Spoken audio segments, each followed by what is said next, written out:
Reeling from the news that AT&T is going to spin off its media business and cut the dividend? Wondering what to do with your AT&T investment now? Looking for some lessons to take away from this? Then you have to check out today's video. He is a best-selling author. 30-year-old Jason Fieber has a plan. This guy retired at only 33 years old. I don't know if I know too many people that have accomplished something like that. He's really kind of a guru when it comes to passive income.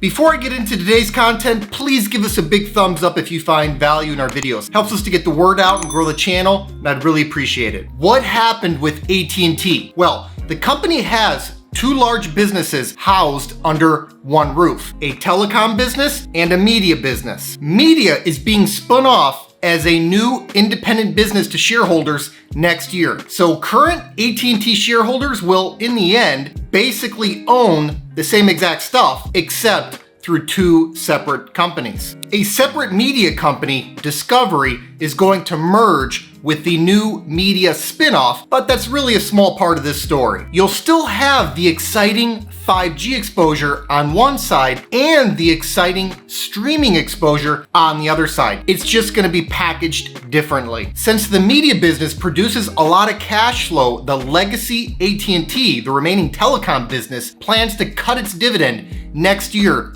after the spinoff completes. We're talking about a dividend cut of somewhere between 40% and 50%. Ouch! However, and this is important, the new media business might end up paying a dividend of its own, reducing the overall loss in dividend income. And if the new media business doesn't pay an attractive dividend to shareholders, then they can simply sell the stock and buy something else that does. In the end, I don't think current AT&T shareholders are looking at a massive loss in dividend income when it's all said and done. Certainly not the prevailing 50% dividend cut headline number. Moreover, both businesses could end up getting valuation bumps once they're independent of one another, as AT&T has long been in the doldrums in this respect. Once AT&T starts trading as a pure play telecom again, I imagine it's going to be valued similarly to Verizon, with a similar business model, similar yield, similar growth prospects, and a similar balance sheet. So if you like Verizon stock, I can't imagine disliking AT&T stock. They're gonna end up being almost the same thing. And selling AT&T right now to then go and buy Verizon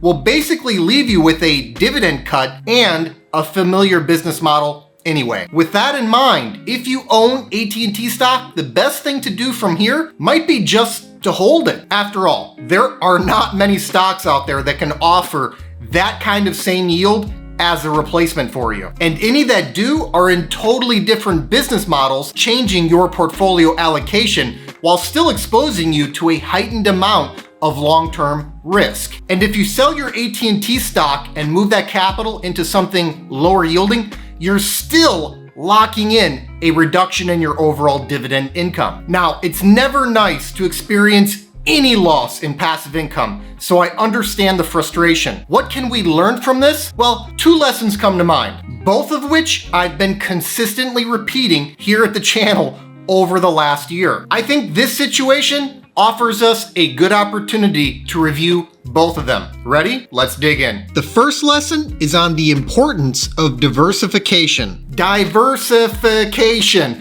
I can't repeat it enough. If you're needlessly concentrating yourself into a couple dozen or so stocks, you're taking on unnecessary risk and volatility. That is silly. We put together a video earlier this month discussing why I own over 100 stocks in my own portfolio.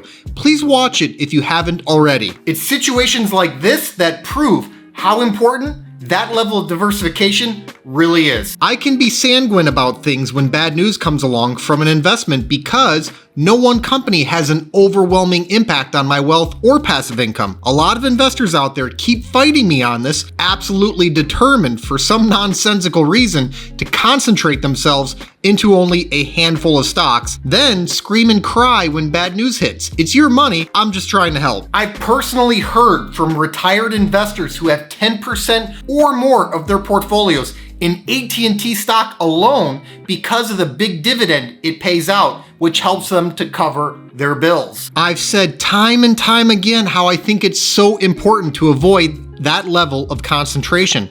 These retirees are now in a tough spot, and I feel for them, I really do, because now they're faced with limited options in order to keep their income fully intact without totally revamping their portfolios and or taking on even more risk. But if AT&T is, say, 1% of your portfolio, this is a non-news event. If 30% of your income from something that's 1% of your portfolio suddenly disappears, it's kind of a non-issue. We're talking about maybe half a percentage point of income after factoring in the disproportionate yield on something like AT&T. If you've built up a broadly diversified portfolio of high-quality dividend growth stocks, the other stocks in your dividend growth stock portfolio should be busy stabilizing things with dividend raises of their own, quickly erasing this income loss and balancing you back out. I think of my own portfolio as a very large gaggle of golden geese laying ever more golden eggs. Because I tend to stick to blue chip stocks, these golden geese are some of the most healthy geese out there. But even healthy geese can, and sometimes do, get sick. Things happen, that's life. And because I don't have a crystal ball, I want to make sure that if one goose stops laying as many eggs as it's supposed to, the other 100 plus geese will stay ever more productive to keep things humming along just fine until a solution can be worked out. If you don't believe me on this, how about believing Warren Buffett? We put out a video only a week ago talking once again about the importance of diversification. Notice a theme yet? This video recounted the valuable lesson on diversification that Warren Buffett put out there at this year's Berkshire Hathaway meeting. Want another example of how bad of an idea concentration can be? How about the sudden loss of billions of dollars? That's what happened to Bill Wang over at Archegos Capital after running an extremely concentrated portfolio.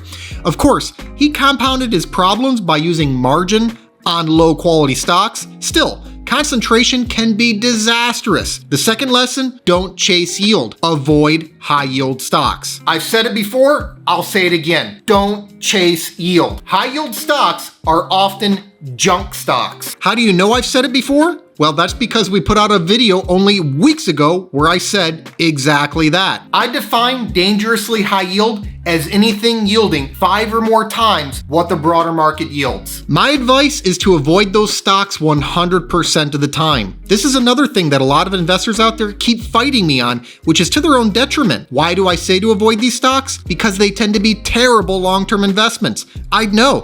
I've made the mistake of chasing yield before, and I suffered the consequences.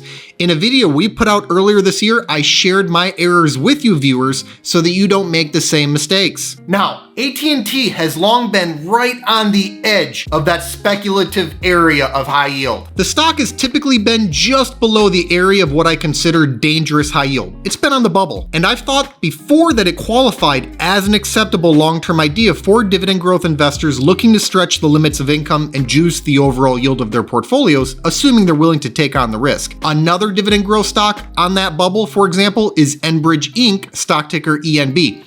While I think these names are acceptable, you really have to be careful and limit your exposure to them. Having 5% or 10% of your portfolio in any one stock is a bad idea, but having that much in something questionable like AT&T is a particularly bad move, in my opinion. Make no mistake, when you start getting up into the 5%, 6%, 7% yields, you are taking on more risk. And the higher you go, the more risk you're taking on. High yield is a red flag every single time. It doesn't always blow up in your face, but you shouldn't be surprised if it does. And if you're doubling up on these mistakes by concentrating yourself into high yield stocks, you are asking for trouble. The situation with AT&T is, in my view, not exactly earth-shattering. The company isn't going bankrupt, the stock isn't going to zero, nor is the dividend being completely eliminated. The company is simply splitting into two through a spin-off, which is actually quite a common event. It's the reduction in the overall dividend payout that is less common and unfortunate. While being of little consolation to longtime AT&T shareholders today,